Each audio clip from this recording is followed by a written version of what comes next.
It was happening, y'all. Yeah. Before y'all watch this next video, y'all make sure y'all like, share, and subscribe, man. Really appreciate y'all kicking it in. Fucking with a real nigga. Yo, what's happening, y'all? This Nikaraxhi Sports Tape. And on this next video, we gonna talk about the night game between the #1 seeded San Francisco 49ers playing the Detroit Lions. The Cinderella story of these playoffs, you know what I mean? They not too long ago when they first playoff game in 30 years, you feel what I'm saying? So it was a lot of build up and emotions for this Detroit Lions team. Like a lot of people was not really expecting them to win, but they were surprised when they would. I mean, how they got up early. I mean, they was running the ball effectively. Jared Goff, he was picking them apart. You know what I mean? They was basically doing whatever they wanted to do to San Francisco. Like I was surprised about how the game was going to the start. You know what I mean? Then things started to change. You feel what I'm saying? Like momentum started to change and all that. You know what I mean? Like I've been hearing a lot of people say the fourth down call. It was like he shouldn't like it was a stupid decision. But me being me, bro, like, well, not me being me, but me just saying, like, he did this all season long, bro. Like, the man was 20 or 25, completing 80% clip on fourth and short. Like, he was doing it all season long. Like, so you switch up, you switch up from what you was doing all season long. Like, he was 3 or 5. He was 3 or 5 in the playoffs on fourth and short. So he was converting them. He just happened to be 1 and 3 yesterday against San Fran. Like, so I don't see nothing wrong with him going for it on fourth and short. And then when you playing a better opponent than you, you know they're a better opponent than you. If you got them, if you beating them, if you got them by a larger margin, you got to try to knock them out, bro. Like I don't At no point in that game did I think the game was over. Can I honestly did I think the game was over? So that's why I'm saying this. Like, bro, when you got a opponent down, you gotta stomp on him. You gotta try to go for the jugular, bro. And that's what they try to do. It just didn't work. Like on the first fourth and what was it? 4th and 2. Crucial draw to Josh Reynolds. Like, I don't got no problem with him going to Josh Reynolds in that situation. I get it. You could have went to Amon-Ra St. Brown, but I mean, this man been starting. He been on the team since I think week 10, something like that. Picked him up off the streets, and he been making an impact for him.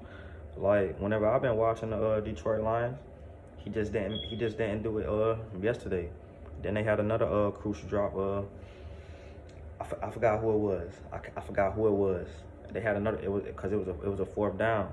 I think it was Amon-Ra St. Brown, if I'm not mistaken. I could be wrong. Somebody correct me if I'm wrong. Like on the first 4th down call, you was up 24-10.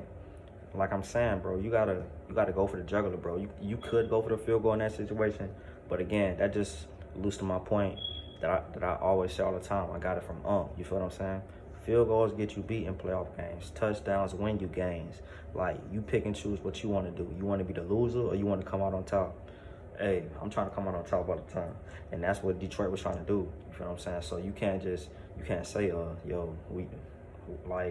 what were you doing here? Bro, I've been doing it all season long. His players even said, yo, that's on us. We gotta convert. They just didn't convert in that situation. It happens. You feel what I'm saying? Like, so it ain't like they changed up on nothing that they did. You feel what I'm saying? San Fran, they got hot. Like, from that moment they got hot. They scored 24 unanswered points. Brock Purdy, he started dropping them.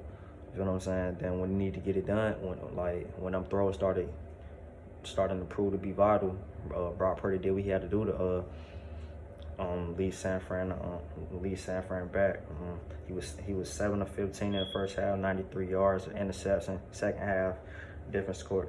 13-16, 174 passing yards, a touchdown, 49 rushes with the the 3 QB scrambles for 21, 10, and 21. So he was proven to be effective running the ball too with his legs. You feel what I'm saying? It was just one of those moments where you hate that it had to happen for Detroit in this situation because of how hard they played this season and how hard how hard I know they play under Dan Campbell. Like you could just see it on the screen. Like they love their coach. They'll go through a wall for him, and like you could just tell. Like he a player coach. He believes in his players. Like he not one of those guys that's gonna be like, yo, I'm sticking with what I want. Like I'm gonna stick with what I want to do. I don't care what y'all believe. He's a true players coach. You feel what I'm saying? We know how, like we say it so many times. Like we need a lot of player coaches in the league. There's not too many around. I mean, you got the Mike Tomlins. Other than that, you don't really have too many. But Dan Campbell, he's proven to be a good coach. And from where Detroit was when he first got there, like I tip my hat off to him because ain't no way I seen these boys get into the NFC Championship game having a shot at the Super Bowl. I did say they was gonna win their division, but never in my mind did I think they was gonna have a shot at winning the Super Bowl. Just because I didn't know if it was just the same Lions team. Like just because, you know what I mean, you win games, that don't mean your attitude changed. And they proved like that. Like this is a different Lions team, and the lead, like the NFC is gonna be the NFC gonna be better be on the lookout for these boys because not even just him. We don't know how long Jared Goff gonna be, but the quarterback behind him and Hendon Hooker, he balled out for Tennessee his last year there. Unfortunately, he tore his AC. I think he tore his ACL one of the last couple games, the end of the season, and he's been on the bench ever since. So we don't know what they're gonna do with that, but you gotta tip your hat off to Dan Campbell and that Detroit Lions team because from where they were, like these boys, like not him, but these same Lions were 0-16 not too long ago. I think it was 08. Like no one was expecting this. So great game played by both teams. Both games was I really say this game was great, but you know what I mean, great game played by all four teams. You know what I mean, great season. You know what I mean, unfortunately, Detroit and the Ravens weren't able to advance and be one of these two teams that'll have opportunity to crown themselves the world champions for 2024. So you gotta tip your hat up. I mean, that's all you can do in this situation. I mean, San Fran brought Purdy. He bought out of his mind. People were saying like during the regular season, like, is he a system quarterback? Is he the guy? Last 2 weeks, brother, he done led San Fran on 2 game-winning drives the last 2 weeks in the playoffs, not regular season, playoff games. You know what I mean? So when the game on the line and he's the quarterback that's getting his guys the ball and they making plays. Like what else can you say about him? You know what I mean? Ain't really too much to say. But yeah, man. Detroit. Don't feel bad, man. And Dan Campbell, I salute to you, man. Stand firm on what you believe in. Like if you gonna go for, like if you say you're gonna go for, if you believe in what you believe in, like go down believing in that. Like if you believe if you saying you would have went for it, if you had that same opportunity again, stand on that.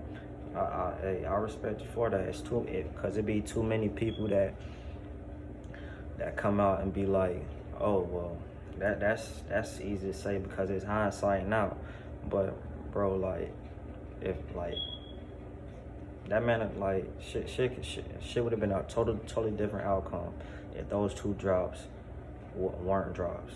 So it's all about it's all about what, like it's really not, but it's really all about what ifs and shit like that. Like, I really don't try to get into all that, you know what I mean? I try to keep it, like, real, you know what I mean? Like, stick to what's actually going on, you know what I mean? But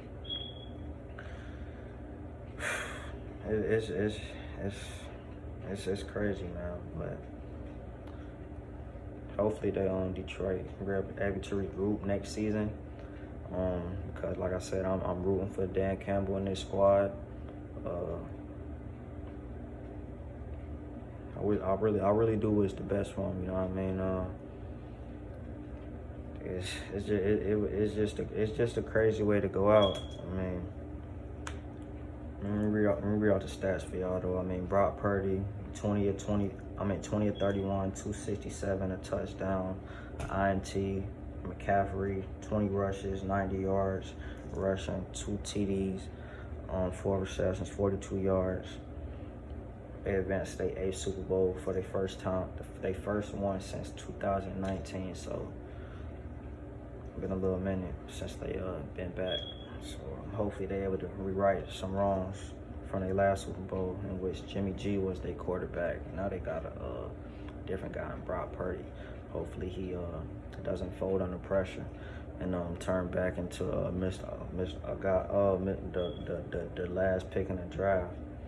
But hey man, it's gonna be a hell of a week, man. We got Pro Bowl skill challenge week coming up. Then after that, we got the Super Bowl the following week. So I'm excited, man. You know what I mean? Either way, I'm a football guy. I could never be down. Even with us losing like yesterday, you know what I mean? It's great football being played regardless, man. And I'm just excited to be around it and just experience it, man. But I'm out, man. Peace. Y'all make sure y'all tune in for Content Monday.